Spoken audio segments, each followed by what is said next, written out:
Olá, hoje eu vou contar uma história para vocês. É uma história de uma santa, que chama-se Santa Hildegarda de Bingen. Mas antes de falar sobre Santa Hildegarda, eu gostaria de falar sobre duas mulheres que foram muito importantes para Santa Hildegarda e que contribuíram a tornar Santa Hildegarda a mulher que ela foi e a santa que ela é hoje. Essas duas mulheres se chamavam Methilde von Bamsheim, para o nosso português, Metilda, a mãe de Santa Hildegarda, e uma outra grande mulher, Jutta von Sporheim, que no português fica Juta, simplesmente, muito mais fácil para nós falarmos. E eu peço perdão aqui pelo meu alemão. Então, essas duas mulheres foram muito importantes para a vida de Santa Hildegarda. E a razão de eu estar trazendo ela aqui hoje é justamente porque elas não são muito conhecidas e porque nós estamos justamente neste mês e que um olhar é necessário para a mãe e para os filhos. Nesse caso, as filhas, futuras mães. A família de Santa Hildegarda foi essencial, a estrutura familiar que ela teve foi essencial para que ela se tornasse a santa que ela é hoje.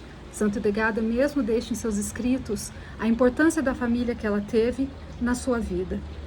Então, hoje nós vamos aqui falar dessas santas mulheres que não têm o título de santa, mas que viveram uma vida digna e que trouxeram muita coisa importante na formação que Santa Hildegarda teve. Metilda, mãe de Santa Hildegarda, logo reconheceu que aquela criança que ela tinha ali era uma menininha diferente das outras. O olhar atentivo de uma mãe sabe quando o seu filho tem certas coisas que precisam ter um olhar, um cuidado maior. Santa Hildegarda já era uma criança que precisava desse cuidado. Durante muito tempo na sua infância, ela foi uma criança doente. Vamos aqui parar um momento e pensar na época de Santa Hildegarda, a Idade Média. A família de Hildegarda era uma família nobre. Na nobreza era muito comum as mulheres da época terem amas e servas que ajudassem até na educação dos filhos. Veja bem, isso não quer dizer que essas mulheres não amassem seus filhos. Apenas a estrutura da época e a estrutura de educação, nós falamos de um outro tempo, era diferente. E nessa família também acontecia isso. Só que Metilda, ela passava horas e horas ali ao lado de Santa Hildegarda, quando Santa Hildegarda ficava muito doente. O que não era necessariamente algo que todas as famílias da época fizessem, por questões culturais, não era falta de amor. Hoje isso para nós parece algo muito comum, mas isso era algo que foi realmente uma escolha de Metilda em relação a Santa Hildegarda. Ela ficava ali ao lado da filha e ela entendia que aquelas febres, ela entendia que aqueles murmúrios de Santa Hildegarda eram além de uma doença. Metilda percebeu isso ainda mais, com mais clareza, um dia que Santa Hildegarda, ainda criança, como toda criança faz, foi brincar.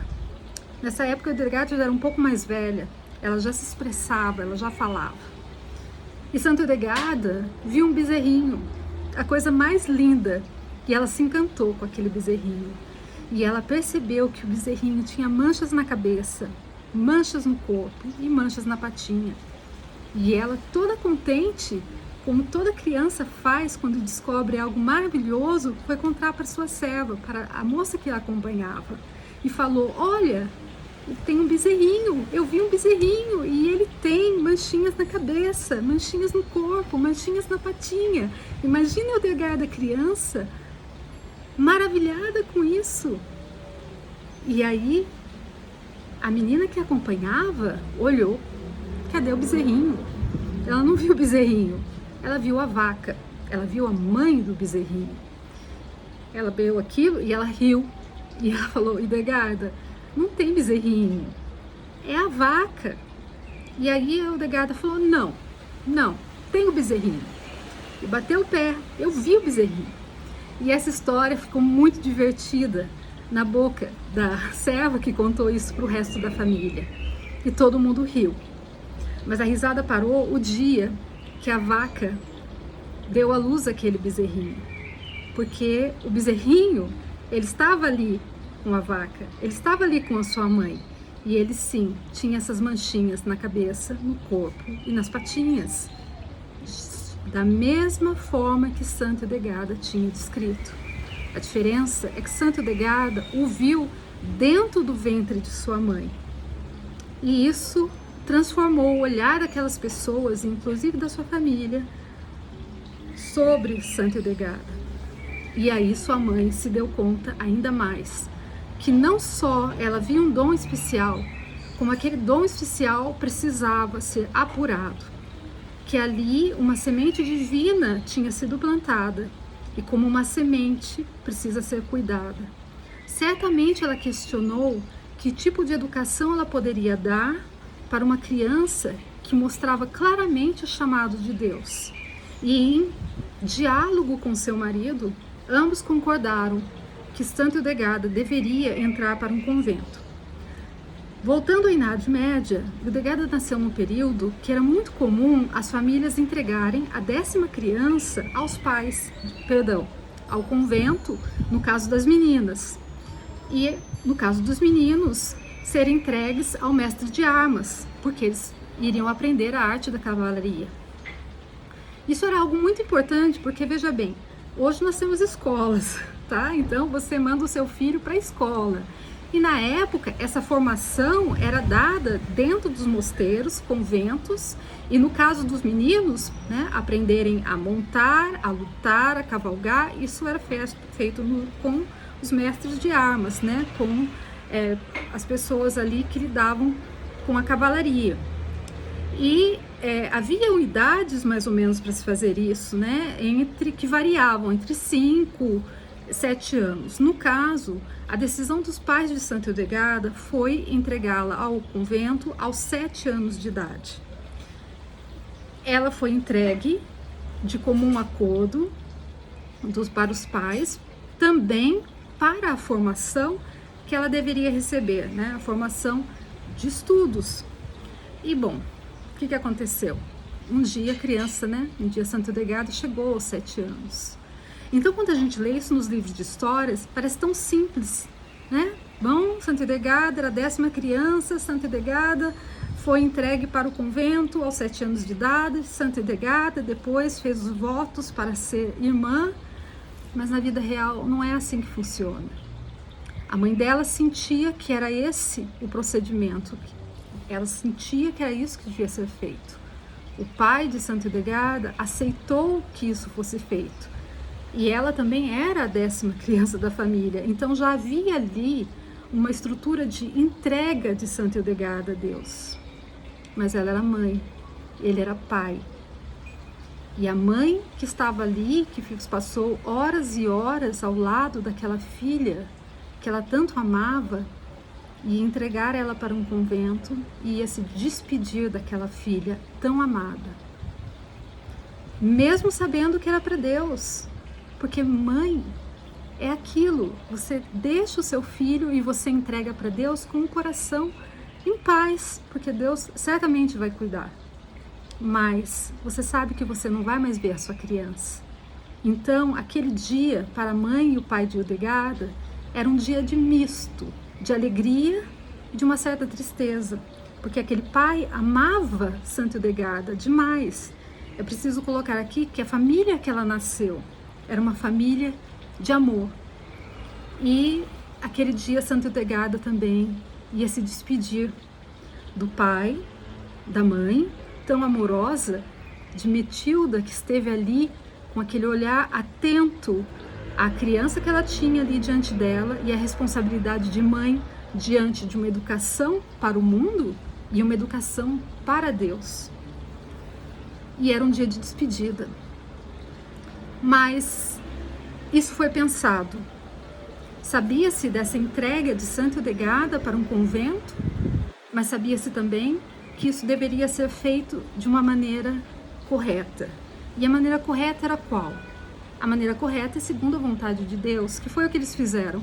Se colocaram em oração e esperaram durante um tempo uma resposta de Deus que não demorou a vir e foi a melhor possível.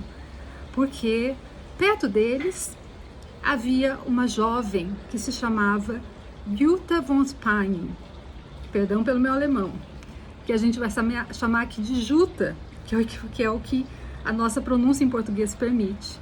E a Jutta, ela foi uma menina que foi a abadesa da abadia de Ruptisberg, onde Hildegarda mais tarde tornou-se também abadesa. A família de Jutta também era uma família nobre, era uma família amiga da família de Santa Hildegarda. E mais do que isso, Jutta era conhecida por ser uma jovem virtuosa. Ela perdeu o pai muito cedo, com 3 anos. E aos 12 anos, Jutta sofreu de uma grande doença, que hoje nós não sabemos exatamente o que é, mas que a deixou de cama com perigo de morte. Naquela época, Santa Hildegarda nem imaginava que fosse encontrar Jutta, nem imaginava do que ia acontecer com Jutta. E o que aconteceu nessa história? Jutta, com essa doença, ela fez uma promessa a Deus. Primeiro porque ela já sentia uma profunda vocação de entregar-se a Deus. Hoje isso pode parecer algo raro e algumas pessoas até se questionam como é possível você abandonar tudo para ter uma vida religiosa. Mas isso se fazia muito na Idade Média.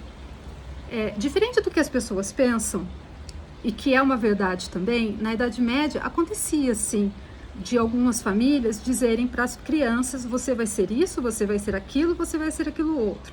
Então é claro que existiram muitas vocações religiosas onde a família colocou as crianças ali ou por status, ou por questão de educação, ou por questão financeira, ou porque queria que a filha fosse religiosa. Nem sempre todas tinham a vocação. Veja bem, esse não era o caso nem de Santa Hildegarda e nem o caso de Jutta. Jutta, ela sentiu esse forte chamado, como muitas outras jovens na sua época também sentiram. O processo de vocação, certamente na época medieval, era muito mais fácil do que hoje, porque a estrutura daquele tempo tinha Deus em primeiro lugar. E Jutta, tendo feito essa promessa, ela tinha certeza que ia ser curada, o que realmente aconteceu. Em seguida, a família de Jutta, muito feliz com ela tendo sido curada, pensou: já está na hora de casar. Sabe-se que naquela época se casava muito cedo, porque o tempo de vida das pessoas também era curto. As pessoas morriam muito jovens, né? Com 35 anos, às vezes as pessoas morriam, porque a vida era outra, né? Se morria de doença, porque não havia cura para várias doenças, se morria pela pobreza mesmo, né? Porque algumas situações ali de vida eram muito problemáticas, muito pobres. Se morria pelas guerras, e se morria porque a vida era outra. Você não atravessava de uma cidade para outra sem, às vezes, ser pego ali por ladrões, por situações violentas da época. Se morria muito cedo na Idade Média. E, no caso, quando a menina, né, era jovem, e o rapaz também, né, já se pensava em casamento na idade que variava de 12 a 14, 15 anos. E com Jutta não foi diferente. A família pensava para ela encontrar um bom pretendente. Sabia-se também uma coisa sobre Jutta: ela era uma moça muito bonita. Tem-se escritos que ela era uma moça de grande beleza, o que era cantado, né, e que fazia com que não faltassem pretendentes para ela. Mas Jutta já tinha escolhido o seu pretendente, e o seu pretendente era o Cristo. E para ela era certo que a vida que ela ia ter era uma vida religiosa. Mas a família não viu isso com bons olhos. Não porque eles não amassem o Cristo ou não fossem uma família religiosa, simplesmente porque eles pensavam que Jutta seria mais feliz com uma vida casada. Bom, o que Jutta fez? Ela não aceitou isso passivamente. Ela foi ver então, na época, o arcebispo Rutar de Mayence e, junto com o apoio dele, ela conseguiu convencer a sua família de que o seu lugar era dentro de um convento, coisa que ela logo fez. Ela não demorou muito, assim que ela tomou a decisão, ela melhorou, e com o apoio dele e depois com o acordo da família, ela entrou num convento. O convento que ela entrou é a abadia de Ruptisberg, e essa abadia iria acolher, algum tempo depois, Santa Hildegarda. E aqui nós vemos uma coisa maravilhosa, que é as duas mães de Santo Edgardo, Metilda e Juta. Agora a gente para um momento no tempo e a gente imagina Metilda, que sai com essa criança de 7 anos, a filha caçula, a filha adorada dela, sabendo que ela vai entregar essa criança para o convento e ela não vai mais ver Hildegard, porque as visitas num convento são raríssimas. Você está entregando a sua filha para um período de educação. Você não está indo depois fazer visita de final de semana. Não se passa como hoje, né? Que você às vezes vai na escola ou que você vai em situações que você pode estar vendo a criança. Não. Ela sabia que ali era uma passagem, uma porta que se fechava. Hildegard, a criança que sai sabendo que vai para um local onde vai ser acolhida, mas que também sabe que vai deixar os pais, que vai deixar a vida de família, que vai deixar aquele mundo que ela conhecia até ali. E aí aquela família se encaminha para o convento. E quem a recebe? Juta, a filha dos pais dos amigos de Santo Edgardo. Então, aquilo para os pais de Santo Edgardo foi muito importante, porque a partir do momento que eles decidiram entregar Santo Edgardo para o convento, eles tiveram um cuidado de procurar qual convento, com quem e como. E quando Juta tomou o hábito, eles logo pensaram, é com ela. Então aí a gente já vê a providência divina preparando o caminho de Santo Edgardo em mãos seguras, que foi o caso das mãos de Juta. Ali nós vemos as duas mães de Santo Edgardo, num comum acordo de coração, Metilda entregando Santo Edgardo para Juta, Juta acolhendo aquela criança que ainda não era Santo Edgardo, era Hildegardzinha, porque ali era uma criança de 7 anos. Santa que fosse no futuro, com todos os dons do Espírito Santo que ela tinha ali, ela ainda era uma criança, com tudo aquilo que uma criança de 7 anos tem. E Juta acolhe Santo Edgardo. E Juta se torna a melhor amiga de Santo Edgardo. Ela se torna sua confidente. Ela se torna também aquela que vai orientar Santo Edgardo em toda a sua vida religiosa, que vai ensinar aquilo que Santo Edgardo tem, aquilo que Santo Edgardo sabe, aquilo que ela aprendeu. E Juta fez um excelente trabalho, porque Juta foi a abadesa daquele convento. E após a sua morte, quem foi a abadesa foi Santo Edgardo. Ela preparou a abadesa que Santo Edgardo tornou-se no futuro. Ela foi mãe de Santo Edgardo e ensinou Santo Edgardo a ser mãe, pelo seu exemplo. Porque mais tarde nós vamos ler em algumas das cartas deixadas sobre a vida de Santo Edgardo, onde um religioso foi um bispo ou um outro sacerdote, peço perdão, não me recordo agora, com certeza, ele conta que ele foi à abadia de Santo Edgardo ter com Santo Edgardo. E enquanto ele esperava, né, o momento de encontrá-la, ele pôde observar o andamento do convento e os encontros de Santo Edgardo com as irmãs, com as religiosas, que para ele eram suas filhas. E ele escreve que ele via em Santo Edgardo uma mãe. Ele escreve que Santo Edgardo era mãe daquelas meninas, que eram as religiosas daquele convento, e que elas eram filhas de Santo Edgardo, e que aquele amor que Santo Edgardo dedicava a elas era tão grande que aquele amor retornava para Santo Edgardo, e era uma coisa tão forte que ele ali sentiu aquele poder de amor, e ele colocou aquela abadia inteira feita de amor, que não havia um amor de mãe. Ela amava aquelas irmãs como suas filhas, com o rigor e com a disciplina da ordem de São Bento, porque afinal Santo Edgardo foi e é uma beneditina. Então havia a disciplina, a educação, o rigor dessa ordem, mas havia o amor em tudo isso. Tudo isso Santo Edgardo pôde dar facilmente, porque ela recebeu isso facilmente. Ela teve o exemplo diante dela, ela sentiu a base dentro de casa e em seguida na continuidade de sua vida, que foi com Juta.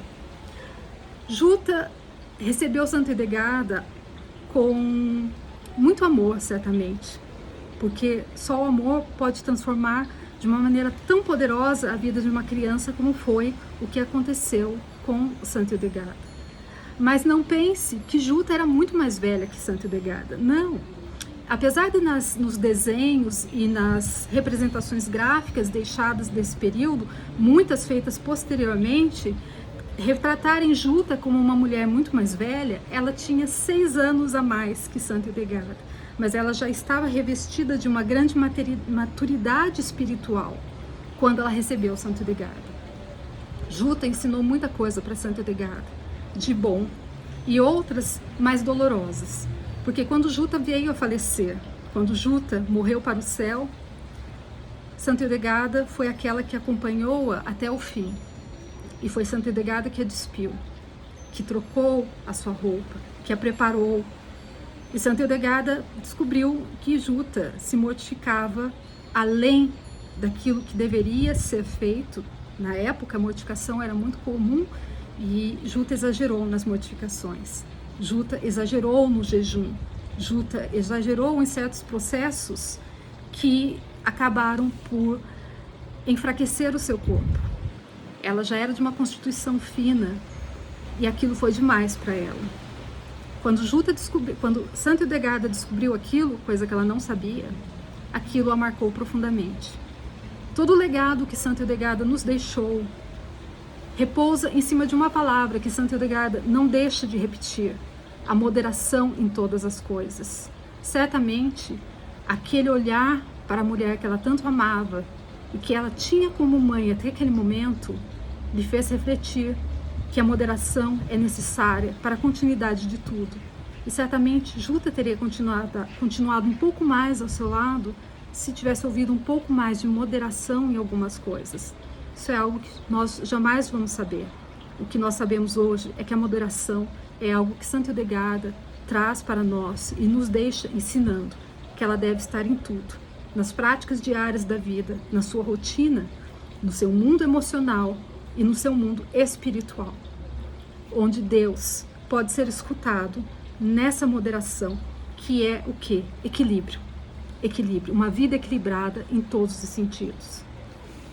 Se hoje eu trago essa história para vocês, é porque quando nós falamos de Santa Hildegarda, nós não falamos nem de Metilda, nós não falamos de Juta. E Santa Hildegarda não seria Santa Hildegarda, talvez não a santa que nós conhecemos hoje, também é algo difícil dizer, porque isso só Deus pode responder, mas não seria quem ela é, se não tivesse passado por 2 grandes mulheres, com o olhar atentivo de uma mãe, e que transformaram Santa Hildegarda também numa mãe, para todas as religiosas que entraram no seu... E hoje eu trago essa história para vocês, é porque é muito importante falar de Santa Hildegarda, mas falar de Metilda e falar de Juta.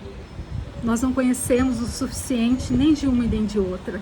E talvez vai faltar mesmo conhecimento em relação a elas, porque não ficaram muitos escritos sobre ambas. Um pouco mais sobre Juta, com certeza. Se você tiver um dia a oportunidade de ir na Abadia de Santa Hildegarda, na Alemanha, e entrar na capela, Juta não foi esquecida. Nas pinturas murais que estão lá, você encontra Juta. Juta, que foi aquela que acolheu Santa Hildegarda na vida religiosa. E não dá para ficar sem falar desta mulher maravilhosa, sem falar de Metilda, mãe de Santa Hildegarda, porque elas colaboraram para a formação dessa grande mulher que nós vamos aprender a conhecer cada vez mais. E, sobretudo, aplicar seus exemplos de vida em nossas vidas, porque é essa a grande base de uma devoção, é observar aquela vida do santo ou da santa e trazer aquela vida para você, trazer aquela vida dentro da sua realidade, o que você pode trazer. E hoje o que nós vamos trazer para a nossa vida, escutando essa história? O amor, a maternidade que nós vemos bem, vai além de trazer a criança no ventre. É um amor maior, é aqui. Então você é chamada a ser mãe em qualquer aspecto da sua vida. E isso Santa Edgarda aprendeu, teve como exemplo Metilda, Juta. E se por acaso você é uma dessas pessoas que não teve esse exemplo, que faltou, aí tem mais 2 lições de Santa Edgarda para você. A primeira é o perdão, que nem sempre é fácil, mas cura. Então vale a pena investir nele. E a segunda mensagem dela foi justamente que tudo é possível quando se faz com amor. E o Edgarda, ela deixou um legado enorme, tão grande que a gente se pergunta como ela conseguiu, porque parece que só estudar a obra dela vai levar toda uma vida, mas a vida dela foi o legado, e o legado dela levou toda a sua vida. Isso significa que é possível fazer coisas que de repente você acha que não é possível na sua vida. Santa Edgarda, ela veio a deixar algo para nós que nós podemos hoje ter acesso e crescer com aquilo. E ela nos deixa exemplos como esse da maternidade, que nos mostra que hoje, neste momento, você é chamado a ser mãe, a ser pai, a exercer a sua maternidade, a sua paternidade, independente do seu passado, independente daquilo que você viveu, que talvez não tenha sido bom, mas hoje você tem acesso ao exemplo dessa mulher, e se você procurar, você vai ter acesso ao exemplo de outras grandes mulheres, de outros grandes personagens, fora e dentro da igreja, como é o caso de Santa Edgarda, e de outras grandes mulheres que a igreja tem a oferecer como exemplo, para ser mãe. Escolher a maternidade, como Santa Edgarda fez, foi escolher o amor. Com certeza, você tem muito amor para dar e é chamada a acolher filhos e filhas que recebam esse amor, a começar por você mesmo. Fiquem todos bem. Eu sou Verusca Rocha, eu sou terapeuta hildegardiana, eu moro na França e eu estou deixando aqui com vocês 3 grandes mulheres para abrir esse espaço de conversa sobre a vida de Santa Edgarda. E hoje nós começamos com Metilda, Juta, para poder chegar em Santa Edgarda.